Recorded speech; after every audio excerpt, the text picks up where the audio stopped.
Welcome to the Ethics Conversations Winning Voice video interview series, brought to you by Report It Now. Report It Now equips organizations with the tools and capability to support open, honest, thriving work environments. Through this series of interviews, we'll be looking to share lessons from experts and also the experiences of people who have been at the forefront of speaking up and speaking out. Our guest today is Hemrish Aubeelack. Hemrish is an ethics and compliance professional with 15 years of experience in a variety of industries, including extractives, defense, and pharmaceuticals. He's delivered work in over 30 countries globally, specializes in business ethics, anti-financial crime, and human rights. Hemrish started his career as an ethics and compliance specialist consultant, where he helped companies audit and measure their controls, conducting over 800 ethics interviews in the process.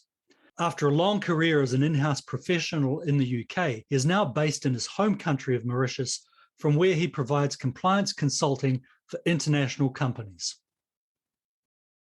Kia ora, Hemrish. Thank you very much for joining the Winning Voice podcast series. Greatly appreciate your time today. We've introduced some of your experience just ahead of the start of this interview. I'd really like to ask you about where your passion came from to follow this path and this career focusing on ethics. Sure, and thank you very much for having me, Craig. I'm very pleased to be sharing my experience. So many years ago, I decided that I wanted to go to law school, to pursue a career in law, in legal at the time, and then eventually sort of started in the compliance profession, which is in many ways making sure the law is being applied correctly in business. But I suppose at the core of who I am as a person, I believe in equality, in justice, in making sure things are done correctly, in integrity. I think it was the right course of journey for me to start in law and then to pursue a career in ethics and compliance. And I remember when I was at law school, I focused on human rights law, anti-discrimination laws, which are very sort of, for me as a person, great believer in making sure there is justice afforded to everyone in the world.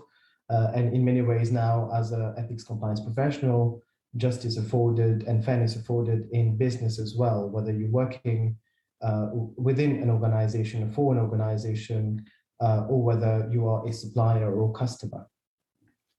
So within that, obviously personal values are very important. That translates in many organizations to organizational values. Interested in your view of where values sit in relation to ethics and compliance programs within organizations.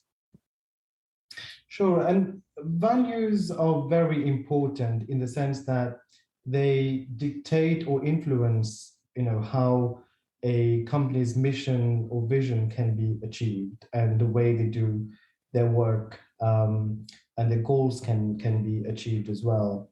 So often you will find in a code of conduct at the very beginning pages, the 3, 4, 5, sometimes 6, 7 values that a company stands for, and they expect you to be able to remember.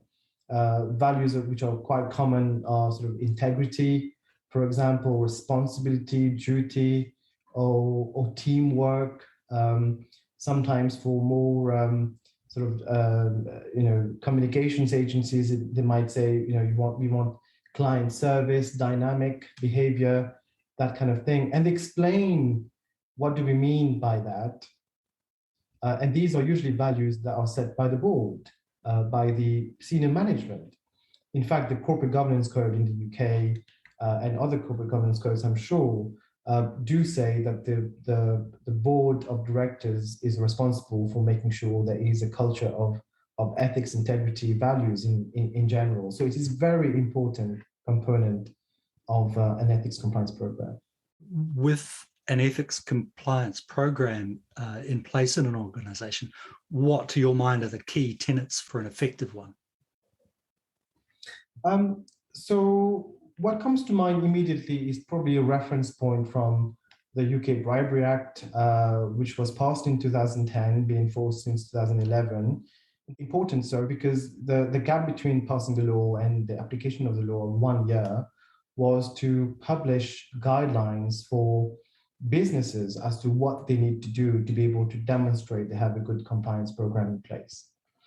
And in many ways, I have been using that in my work as an in-house professional and now as a management consultant to use those as 6 pillars of a sound compliance program, to be able to build controls around them. So the first one would be making sure there's top-level commitment within the organization, and in speaking up context, for example, we will be making sure that the CEO, the senior management, the board are explaining the importance of reporting concerns, speaking up without fear of retaliation, really believing in it, and demonstrating that kind of behavior that is expecting also from the rest of the organization. The second is proportionate procedures. So it's not one size fits all, making sure you have the right level of policies and procedures. And traditionally, typically, that could be a code of conduct, for example, or code of ethics, or a whistleblowing policy explaining, how do you report something internally or, independently via a speaking up line, etc., and what will happen as well if you did that. What kind of confidentiality is maintained, etc. The third one is around risk assessment. So making sure, well, it is common business sense anyway to be managing your risk in any area, whether it's health and safety, whether it's commercials, etc. But also in terms of ethics and compliance. So what is the risk that could happen if somebody did not report a concern? Would it lead to reputation impact? Would it lead to a regulatory damage, etc.? There's another one called due diligence, which is checking the integrity of third parties before we join hands with them. Probably a bit more remote from a speaking up context. However, what is important to note here is the keyword third party. So having a speaking up program that is extended, always available to your third parties is also useful, is also important, so that they are able to report any issues to you and they know how to do that. Then the fifth one is communication and training. So you may have nice glossy code of ethics, policies and procedures, as long as you want.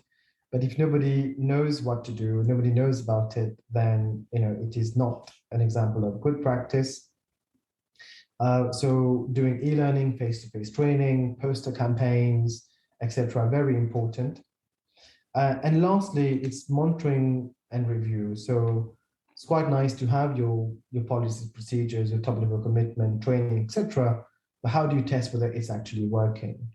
And I would say in the speaking up context, which is the focus of our conversation today, being able to record, what kind of concerns are being reported, not to dismiss them before we've investigated them, be able to codify them. Are they in what category? So are they financial crime related, bribery, corruption, etc.?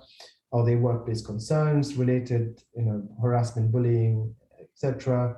Are they related to third parties, suppliers, customers, or any of the main themes that you can think of? So measuring, tagging, being able to see trends. So let's say in a given year, you find that 10 or 15, 20% of the concerns reported related to workplace concerns or bullying, harassment.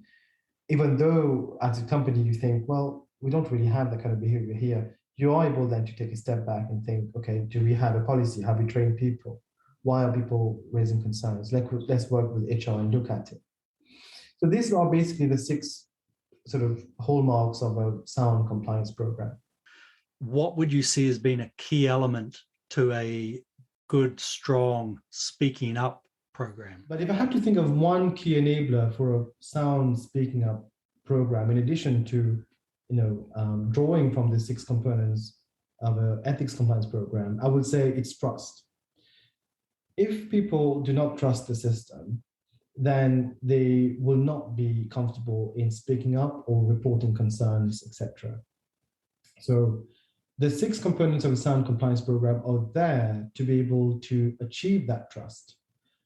By achieving top-level commitment, people will say, well, okay, so even our CEO wants us to do this, they believe in it, they've explained to us how this would work, etc.